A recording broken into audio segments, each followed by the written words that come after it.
friends, I'm Ayn Zoya and I'm back with a new episode. क्या आप जानना चाहते हैं कि मैं आज क्या बोलने वाली हूँ? It's a surprise. Yes, you're right. मैं आपको ले जाने वाली हूँ पंजाब दी गलियां विच.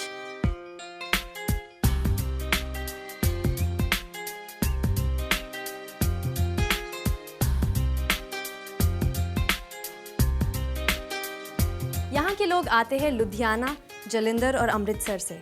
They usually comprise of the Rajput, Aryan and the Jat clans. Notable concentrations of the Punjabi settlers occur in Sangar, Budden and Godki, etc. I mean, there are more places where they can be.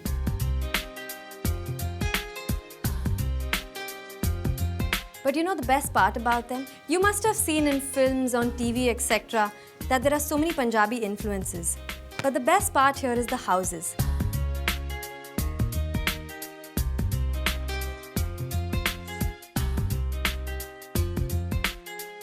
Punjabi houses are made of baked bricks. They have permanent structures in the bathrooms and kitchens. They also have a small orchard in their courtyard.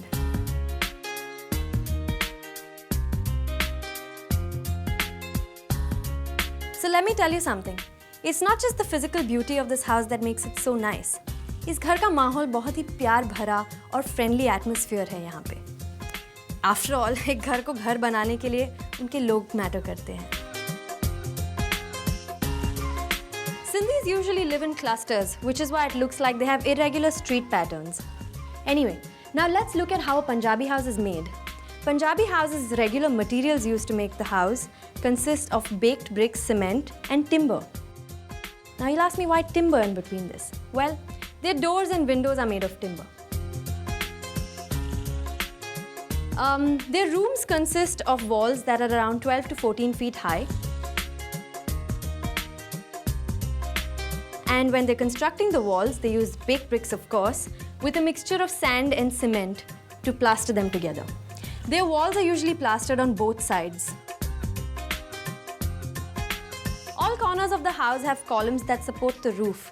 Apart from that, they also give strength to the walls. The walls are usually painted grey or white in Punjabi houses. The roof in a Punjabi house is constructed like any other roof is constructed today.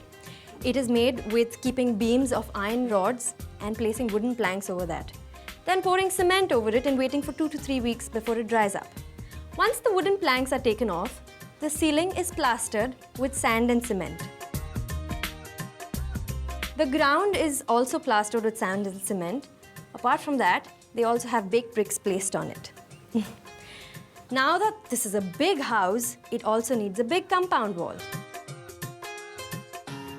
The compound wall also consists of baked bricks. It is around 6 to 8 feet tall. That's your Punjabi house. The boundary walls in Punjabi houses are very rarely plastered. Drawing rooms in Punjabi houses are called baithaks. These places usually comprise of cots, chairs, steel almaras, and sometimes even water tanks. But guess what? It's not this, but the big-hearted Punjabi attitude that makes the house a lovely place to live in. तो कैसा लगा आपको पंजाब और कैसे लगे आपको पंजाब के बड़े घर? I'm sure you loved it. But to see them in real, you have to visit the place. You should make a trip soon. Anyway, I'm going to take off now, but if you have any suggestions or queries, please call on this number. Or you can even email us on the email ID mentioned on the screen. Thank you so much. Keep watching Spin TV. I'll see you soon. Bye.